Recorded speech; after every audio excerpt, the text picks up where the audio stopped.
Walaupun terinspirasi dari kisah nyata, namun cerita ini hanya fiktif belaka. Jika ada kesamaan nama tokoh, tempat kejadian, ataupun cerita, itu adalah kebetulan semata dan tidak ada unsur kesengajaan.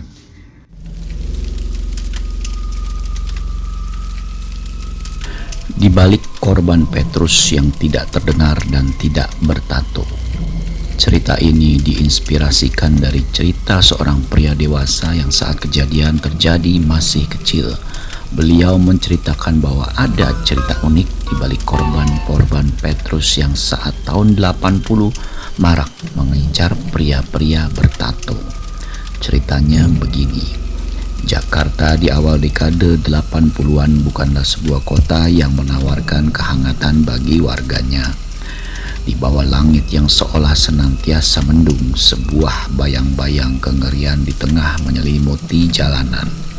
Fenomena penembak misterius atau yang secara kolektif dikenal sebagai Petrus telah menjadi momok yang tak kasat mata, namun sangat terasa keberadaannya.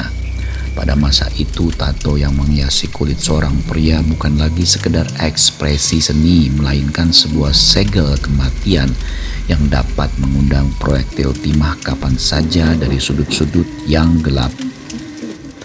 Di tengah atmosfer yang syarat akan kecurigaan tersebut, seorang pemuda bernama Leon menjalani hari-harinya dengan kewaspadaan yang tinggi. Meski tubuhnya bersih dari rajahan tinta, ketakutan tetap menghinggapinya. Suatu sore yang naas, takdir membawa Leon menjadi saksi bisu dari sebuah kekejaman yang sistematis. Di sebuah sudut keramaian, Leon memperhatikan seorang pria yang dikenal sebagai preman setempat tengah melakukan intimidasi, memaksa warga menyerahkan sejumlah uang dengan ancaman kekerasan. Namun kekuasaan preman berakhir dalam sekejap mata tanpa adanya peringatan atau suara keributan yang berarti. Leon jadi saksi korban Petrus di depan matanya. Namun yang membuat hidup Leon berubah adalah saat seorang wanita yang kebetulan berdiri di sebelah sang target turut menjadi korban. Leon menyaksikan semuanya itu dengan penuh rasa takut dan khawatir. Leon yang dikuasai oleh rasa takut yang luar biasa segera berlari meninggalkan lokasi tersebut tanpa menoleh kembali. Namun pelarian fisiknya tidak serta-merta membebaskannya dari belenggu trauma. Sejak malam itu, kediamannya tidak lagi menjadi tempat yang aman. Leon mulai didatangi oleh arwah wanita yang tewas di sebelahnya. Dalam mimpi-mimpinya yang terasa sangat nyata, sosok wanita itu hadir dengan wajah pucat dan luka yang masih menganga, seolah menuntut kejelasan atas hidupnya yang berakhir secara tragis dan tidak adil. Dihantui oleh rasa bersalah dan tuntutan gaib tersebut, Leon mencoba mencari tahu siapa sosok di balik penembakan misterius itu. Ia kembali ke lokasi kejadian pada jam-jam sepi, mencoba memperkirakan dari mana arah peluru itu datang dan di mana sang penembak bersembunyi. Namun profesionalisme sang eksekutor menyisakan nihil jejak di lapangan. Leon pun mencurahkan segala kegelisahannya kepada seorang sahabatnya. Sang sahabat menyadari bahwa Leon tidak akan mampu melacak seorang penembak jitu hanya dengan kemampuan mata telanjang. Ia menyarankan Leon untuk mengumpulkan informasi dari saksi-saksi mata di sekitar lokasi yang mungkin melihat pergerakan mencurigakan sesaat setelah kejadian. Instruksi tersebut membawa Leon pada sebuah titik terang.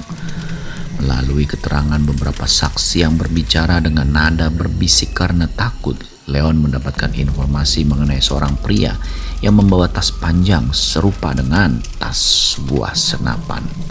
Pria tersebut diketahui meninggalkan lokasi dengan mengendarai motor Honda dengan nomor polisi tertentu. Leon kemudian mendedikasikan waktunya untuk melakukan penelusuran secara mandiri hingga akhirnya ia menemukan sebuah rumah yang di depannya terparkir kendaraan dengan ciri-ciri yang sama. Kenyataan yang ditemukan Leon sangatlah mengejutkan karena pemilik rumah tersebut adalah Sandi, seorang tetangga yang tinggal tidak jauh dari kediamannya sendiri. Sandi dikenal sebagai seorang anggota militer yang memiliki pengaruh besar dan nama yang disegani di lingkungan tersebut. Ada jurang yang sangat lebar antara citra Sandi sebagai warga yang terhormat dengan perannya sebagai malaikat maut yang bekerja di balik bayang-bayang. Leon sempat memiliki keinginan kuat untuk mengungkap kebenaran ini kepada media massa agar publik mengetahui adanya korban salah sasaran. Namun, rencana tersebut ditentang habis-habisan oleh sang ayah. Sang ayah dengan nada penuh rasa khawatir memohon agar Leon tetap diam.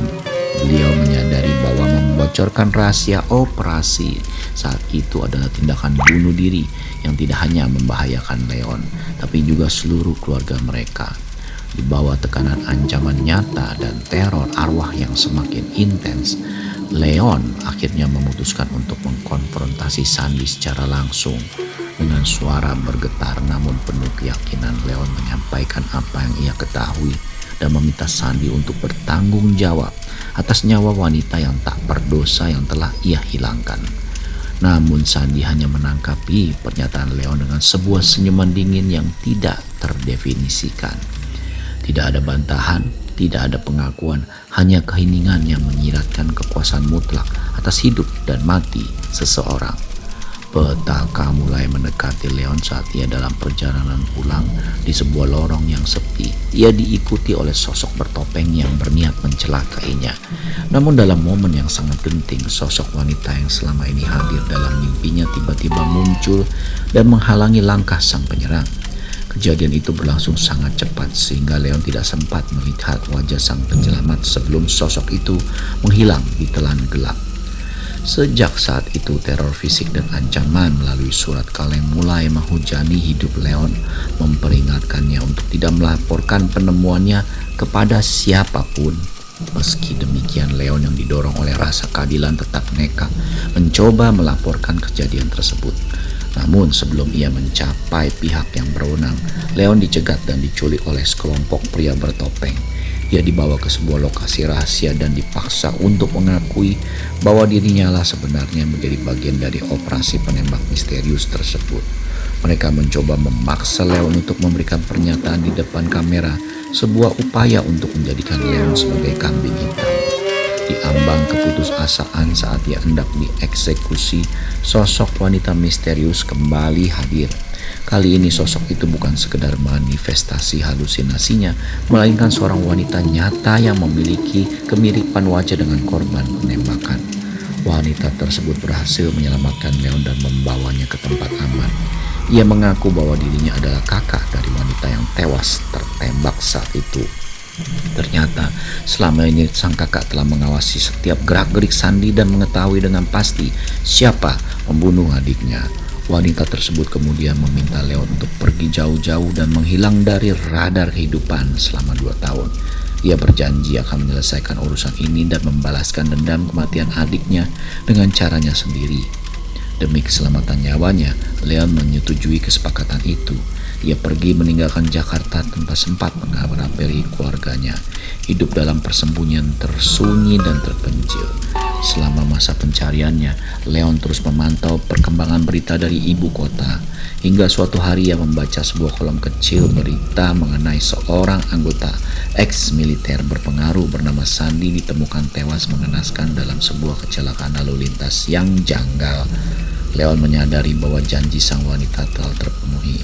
Setelah 2 tahun berlalu dan situasi dirasa cukup aman, Leon akhirnya memutuskan untuk kembali ke rumahnya, membawa rahasia kelam tentang operasi senyap dan keadilan yang akhirnya terbayar dengan nyawa. Dan tidak lupa, Leon pun mendapatkan terima kasih dari seseorang yang tidak dia kenal.